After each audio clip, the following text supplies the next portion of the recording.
good morning, and welcome to Judging by the Cover. Today we're looking at a brand new game that had just come out this week called Tiny Bookshop. Now, I had seen little snippets here and there of this being talked about online, just briefly here, like in cozy games and stuff, and it really struck me as something that seems like a really cool shopkeeper motif. The visual design is incredibly simple, but it has like that stylistic choice to it that does kind of grab me.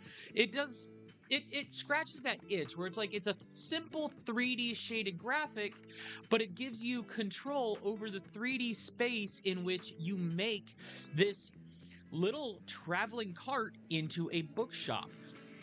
The character art, again, very simple but effective, and it just kind of screams the vibe. The trailer's music does sound a little bit like it might just be kind of a generic pull, but that's not necessarily the worst thing. It does kind of go in a loop here, and I'm sure the game might have maybe a few more different audio tracks, I would imagine. But the music, even though simple and generic sounding, does convey that cozy vibe. So let's go ahead and take a look at what the sellers say. And there's a discount right now at launch for a little bit of money off. The main price $20 for eight on sale for 18 does seem like a pretty fair rate for this kind of game, because shopkeeper games can kind of drag on a long time. You get a lot of time out of them because it's very much a progression as you build up your money and resources and go that way. There's also the soundtrack and the art book for $3 and $2 respectively. Not a huge price for that. And since they are selling the soundtrack, that kind of tells me that, maybe the soundtrack is a bit more robust than what the trailers are showing here. And considering that I do like chill video game background music, I that might be something that I get myself just because I like to have something to listen to when I'm at work. That's something that's a little more chill and laid back. So, about this game, you leave everything behind and open a tiny bookshop by the sea in this cozy narrative management game. Stock your tiny bookshop with different books and items, set up shop in scenic locations, and run your cozy secondhand bookshop while getting to know the locals. Now that's a thing right there. Getting to know the locals sounds like a pretty interesting way to go about this, where in a lot of these games like Stardew Valley, Fields of Mystria, Harvest Moon, they pride themselves on the local town being a huge part of the experience, the town and the villagers and the characters. With that, with this one, you're getting to know the characters through their reading preferences too, because obviously you're going to be selling people books, and books have a lot of genres and themes and ideas going behind them. You decorate your tiny bookshop with the items you collect. Are you into absolutely plastering it with plants? Maybe a spooky candlelit atmosphere is more your style. Every item also has an effect on your customers and can introduce new mechanics. Now, that is something else that I like. A lot of games have these decorative items, but I don't see a lot of them do it where the decorative items actually have a mechanical effect on the game. Like with Stardew Valley, yeah, you can sit in chairs and set up the tables and stuff, and you do use the TV and the wall calendar for certain things, but they don't really affect much mechanically in the game. I have been playing a little bit of Cozy Grove as well, here and there, while getting some background recordings for other projects. But that one does have that motif where you want to group together items that have specific design elements and specific themes, because the plants and animal critters that you can have in Cozy Grove respond better to decorative items from certain themes. So while you might have an animal that likes rustic decorations, but it hates bustling decorations and that kind of thing, I imagine the decorations in here, the way they describe this, might be something similar, where your decorations have more of a mechanical effect on the game and how the customers respond to your bookshop. Some people might get scared off by the spooky motif stuff. Others might be like, oh, that's totally rad vibe, I'm digging it kind of thing, just because of how different people are. We do have recommend the right book to the right person, or to try to expand their literary horizon. As somebody who likes reading, I have a lot of downtime at work. I do like to pick up a book and bring it with me. I've been building up a little bit of a library at home of books to read, and I do have certain kinds of things that I prefer to read, but knowing that the game expands on that by being like, okay, you can give people a recommendation based on their preferences, or if they want something new, what can you recommend that's maybe a little outside of their comfort zone that might be like a good segue into those other genres or themes that they might not know that they like yet. And I get those kind of recommendations as a reader to myself. So being having been that reader going to local bookstores, that's kind of a cool motif to get out of a game. Sometimes they just need a little help finding a book they love. You befriend Bookstone. Uh, Bookstonbury's quirky cast of characters and help each other out. They're friendly, I promise. That the way they worded this for their description of it. Oh, wait, Tildy. I think that's one of the characters in that Hilda cartoon. She even kind of looks similar. But hey, if we get to meet Tildy in here, that's awesome. Bookstonebury is apparently the town with the characters, and they promise that they're friendly. I'm hoping that maybe there are some that are a little bit of unfriendly, but more so because of the whole idea that you are simulating a customer service role. So see how that goes. You stock books of different genres to satisfy locals' reading habits and watch your customers trickle in. Every place around town attracts a slightly different crowd, so get to know your audience and become a master bookseller. Now, that right there is another amazing detail with this. So many shop simulators have you in a brick and mortar store, but we see in the trailers and the screenshots, this game places you in a cart. You are decorating and stocking a cart that it's basically a book, like a food truck, but books. So you do go to different locations, different parking areas, so that you can get to different customers based on where they spend their time. You don't have to try and attract people to your business. You're bringing your business to them. So getting that and then stocking based on the area that you're in. Like if you're I would imagine if I scroll down a little bit, there's a map here. There's the proper, there's time, there's Far Beach. I imagine that like if there's a school in here, if there's a local school, you would change your bookshelves to like more young readers, children's books, fantasy and fiction that appeals to the young adult crowd, as opposed to going to the beach. You know, going to the beach, maybe having like some cozy romance novels or something like that for people at the beach, and then maybe some surfing magazines or something like that, depending on what kind of genres are available. You explore the scenic places of charming Bookstonebury by the sea and learn the ins and outs of the town, discover its long history, what happened at Buxtonburg, and who really was St. Buxton. And this is another nice little thing. The visual design, I know that in another review that I had recently recorded, I very harshly criticized the simplistic graphic design of that game. Um, but since okay, that one might not be out yet. But with that one, the criticism of that was that it was an overly simple design for something where you're isolated to a singular location during your gameplay, and it doesn't really give you much to look at. Whereas in this one, the simple design gives you whole stretches of areas to get into, explore, decide where to park. You know, there's multiple sceneries, and they are showcasing multiple sceneries where there is actually a lot going on. It's not just like a bunch of randomly badly polygoned trees in the map. They put effort into the simple design to show the texture of the grass and the flowers and the distance on the hill with the lighthouse there. It is a very stark difference compared to other simple graphics that I've done reviews on. So wishlist, yeah. This so initially I came out. I found this when it was in not even early access. There was a demo available. I have not played the demo. This is my completely blind review of this because we are judging it completely by the cover here. We are working hard to bring the world of Tiny Bookshop to life. You can support by wishlisting and following on Steam. They have a Discord channel that they promote here. So, you know, they do give a lot of stuff here where they're trying to give you A handful of different avenues in which to keep track of what is going on. Going through the screenshots too, they gave us 11 screenshots on top of a pre release trailer and a launch trailer that don't really show a whole lot of different things between the two trailers, but the screenshots do show us quite a bit here. We do get to see around the interface of the menu and the UI. It's telling us, at least now, I have not played. I don't know if this is actually like I cannot say definitively this is what the game is telling us, but just from using the visual cues of this screenshot, I'm seeing let's see.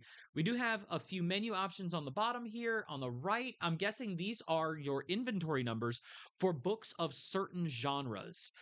Because they do seem to it's too few books for it to be individual titles, but they do look representative of genres. There's science. There's drama. Yeah, I see crime, drama, uh, facts, so nonfiction, fantasy, classics, kids, and travel. So that's a lot of lot of categories in there for those for especially such a small little bookshelf here. Like you have all of what like we saw in the trailer, one wall of a bookshelf that you're stocking up for these. So you would have very limited space in something like this to not maybe not only stock your shelves, but your back stock might be limited too. I don't imagine they'd give you an unlimited backstock resource. Although, since you are attached to a car in this screenshot, you can probably at least use the back seat and the trunk of the car to stock extras. So you have a little bit of extra storage space. We do see what looks like a typewriter. I don't know if those are typewriters for sale or what the story is there. Agatha Christie's style is interesting. Okay, so it looks like they're also using actual authors' names in here, just kind of dropping those. I'd like some help. You got what looks like customers, probably some coming through. We did see in the trailer, look like some were automatically processing.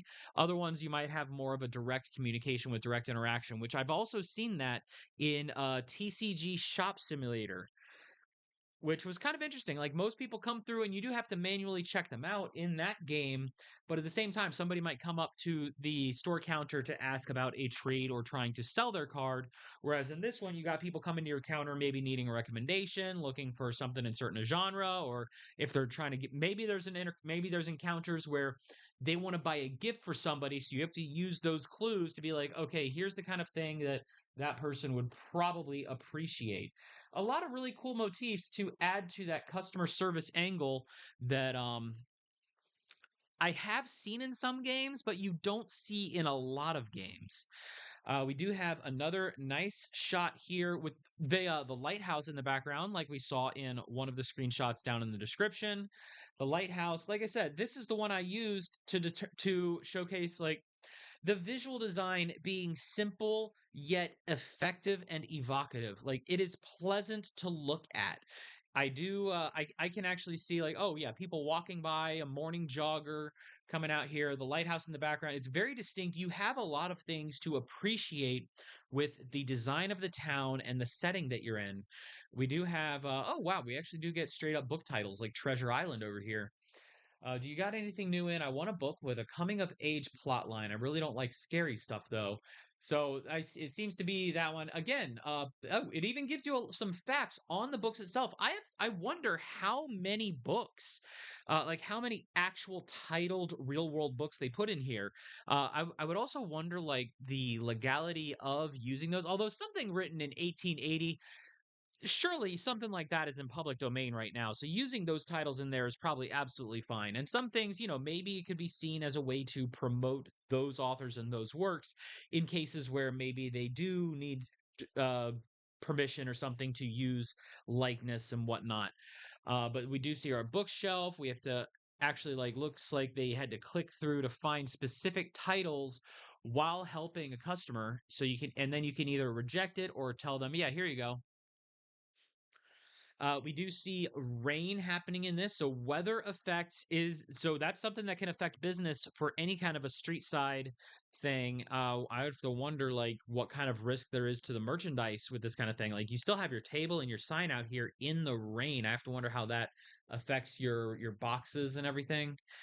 We do have what looks like a more I don't rustic's not the right word. Um a little more like okay, I don't have the word, but like a more residential, like brick residential area that looks kind of neat here. Looks like it could be one of those street fair festivals where they have a bunch of stalls set up where people are selling like little or they're hawking their little arts and crafts and stuff. So it looks like something like that is going on here. That's got to be nice for little in-game calendar events for holidays. I imagine if we do have a situation where we are, going through an in-game year the way we do with almost every farming game, something like this could be a cool way to be like, okay, I need to make sure I schedule this location for this day because there's a street festival that's going to be really good for sales. We get a nice little isometric view. Oh, and this screenshot does show us you do get more bookshelves in the trailer. I only saw the one in the middle here, but you do apparently get more bookshelves on the wall to kind of expand things so that the little ramp here, I imagine some people come in to hit the ramp. Others might just meet you up at the window and be like, "Hey, I'm interested in such and such." And it looks like we even do we get a pet dog? Okay, that's it. I am sold. I did not notice the dog before in the trailers or in other screenshots, but we get a dog. I am sold. $18 is absolutely a fair price for this. Heck, the full $20 is absolutely a fair price because you get to run a bookshop by the ocean and you get your own dog. Jason and Ophelia, Sasha, at least, the screenshots make it look like you get a dog. Game, if you fake me out and that's not actually my dog, I am going to be mad. Jason and Ophelia and Sasha have been making the coolest castles in the world. Oh, so down by the beach, you got people talking about, other townspeople doing things. That is actually really adorable. People talking about sand castles on the beach. We do see our layout of the more bookshelves again, with different kind of designs. This one has a bit more of an arch design. Maybe it does look kind of boat-like, so it's a decorative bookshelf that has that going, with a lot of extra space for your books, for your wares. Go to the hospital, go back, place remove. Okay, and it does show you the controls. So the controls, depending on how intuitive controls are, that can be another thing with games. A lot of games work very similarly, where you pick up your controller and you're like, okay, most games I've noticed are using the select button for the in-game map. So when a game doesn't use the select button for the map, and instead decides, okay, you know what, the Y button is going to be the map. I'm like, every time I swap between games, it gets a little confusing until I get reacclimated to the controller. Hopefully, with the and when games go and have those kinds of different differences in how they control, I do really appreciate when they put this little guide up here, just off in the corner of the screen, so that it is not obstructive to the game's visuals, but you have a quick reference to exactly what buttons you can push for exactly what controls. I do find that incredibly helpful. Sometimes it's hard to pay attention to those, and I've seen people ask, for example, with Pokemon Scarlet and Violet, they'll be like, "Oh, how do I find this information or get this menu?" And it's like, "Oh, if you look at the bottom corner of the screen there, it will tell you what buttons you can use to get into different submenus in the information screen." But again, those things are visually out of the way. So unless you actually like go out of your way to look down there, you might not see those things. I've seen it also in Fields of Mystria, where Fields of Mystria, you go walk up to somebody or to the dragon statue, and it tells you, okay, this button to talk to the person, this button to get to your skill perks menu, or to give the person a gift or something like that. But again, those things are visually out of the way. So unless you purposely take your eyes down to the corner of the screen, you're going to miss those little hints. We do have our locations here, and it looks like going to locations does seem to cost money. I imagine that's probably some kind of a rental fee, since you are basically parking your cart in front of established places. You probably need permission to use that space. So they might ask you like, okay, yeah, you can go ahead and park here for a while, but the rent for that parking is going to be this much per day. I'm guessing that's how it works, because that just kind of makes sense. The way they have little gold markers here, that looks like a price to go to that location. We have more here. The classified secondhand books need extra space. Secondhand books need extra storage space. Dystopic fiction with a touch of cyberpunk. So people are, it looks like you get posts here where people are buying and selling things, you got the classified ads where they're asking about very specific things. So that's kind of a cool thing to do. You just like any other simulation game or shopkeeper game, you have a lot of menus to go through. So the important thing here is how clean and intuitive they are to make sure that the menus and these screens are not only visually like I would say that this is visually appealing to look at. It looks like the kind of classified section that would be in a local magazine that you would actually see in this world that fits the visual style of the game, but at the same time, it's clearly telling you the information that you need. And then the waterfront here, we do see this a windy walkway overlooking Bookstone Bay.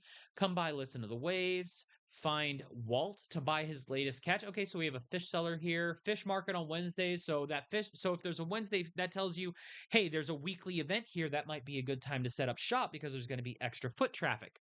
Sell 20 books to the local sailors. You even have, okay, so clearly that's a little bit of a quest log there as well. So the screenshots are giving us quite a bit of information to go here. And with that, Neoludic Games is not something that I have ever heard of before.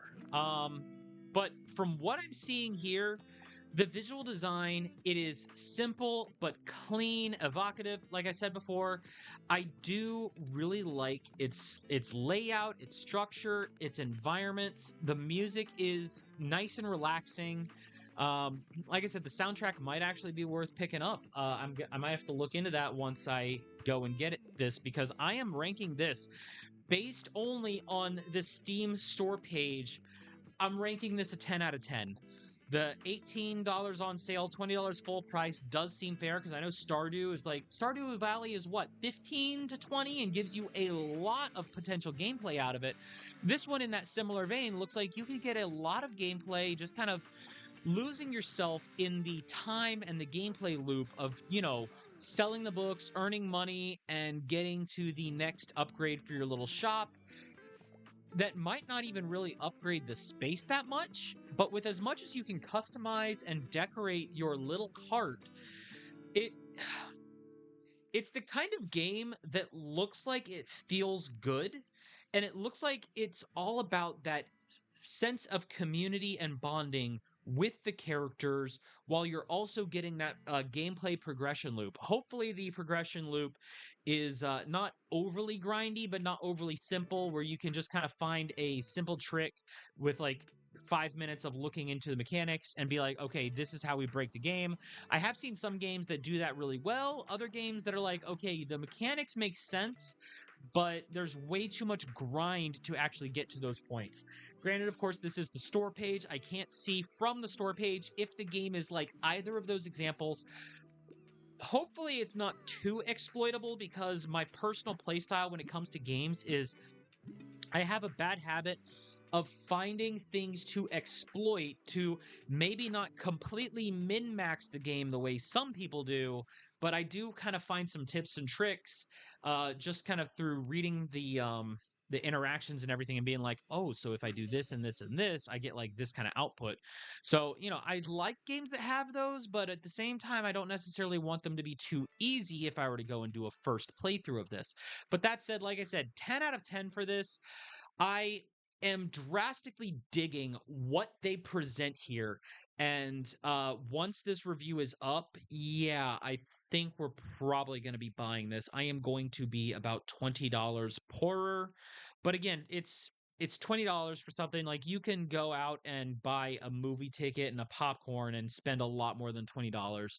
So something like this where I feel like I'm going to get a lot more time out of it than that actually seems really fair just for the kind of cozy, laid back vibe that I am getting here, and I am all for it. This might even be another series like I've been doing for Stardew Valley Hard Mode and Fields of Mystria.